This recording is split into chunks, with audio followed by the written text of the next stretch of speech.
নবীর সাহাবী হযরত সাফিনা রাদিয়াল্লাহু তাআলা আনহু পানিপথ পাড়ি দিয়া আটলান্টিক সাগর মহাসাগর পাড়ি দিয়া ওই জঙ্গল এলাকা ওই আফ্রিকার জঙ্গলের দিকে দাওয়াতের জন্য রওনা হয়ে গেছে। হযরত সাফিনা রাদিয়াল্লাহু তাআলা আনহু সাহাবীদের একটা দল নিয়ে একটা টিম লইয়া আফ্রিকার দিকে দাওয়াতের জন্য চলে আসছে। নবী বিদায় ভাষণের একটি বক্তব্য দিছে, যার গোড়া যেদিকে সে যাবা সেদিকে বলেন সুবহানাল্লাহ, যার সোয়ারি যেদিকে সে যাবা ওদিকে। দুনিয়ার দান্দাই না, দিন প্রতিষ্ঠা করার জন্য আমি নবী আর আল্লাহর পক্ষের কথাগুলো পৌঁছানোর জন্য জোরে বলেন সুবহানাল্লাহ।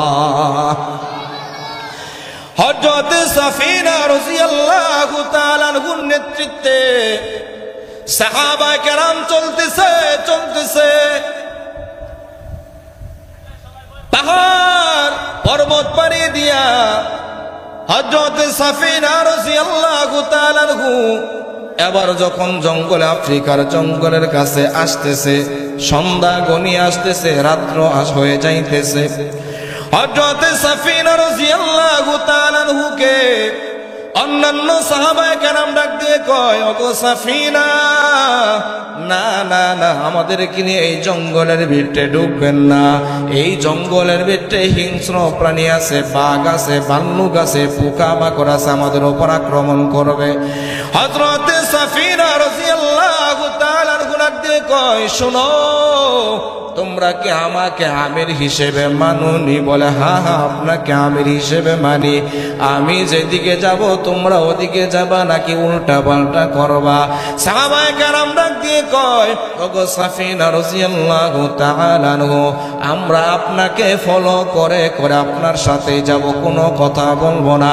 হযরত সাফিনা রাদিয়াল্লাহু তাআলা আনহু ডাক দিয়ে কয়, তাহলে চুপ, উসকো, তোমরা চুপ হয়ে যাও, কোনো কথা বলবা না। আমি যেহেতু আমির, আমি মরলে তোমরাও মরবা, আমি বাঁচলে তোমরাও বাঁচবা। কথা কোন কথা, ঠিক কি ঠিক না? নবীর সাহাবা হযরত সাফিনা জঙ্গলের ভিতরে প্রবেশ করছে, দেখে অনেকগুলো বাঘ ভাল্লুক সিংহ জঙ্গলের ভিতরে অপেক্ষা করতেছে। সাহাবায়ে কেরামের দিলের ভিতরে আতঙ্ক চলে আসছে, ভয় চলে আসছে। সাহাবায়ে কেরামদেরকে হযরত সাফিনা সান্ত্বনা দেয়, তোমরা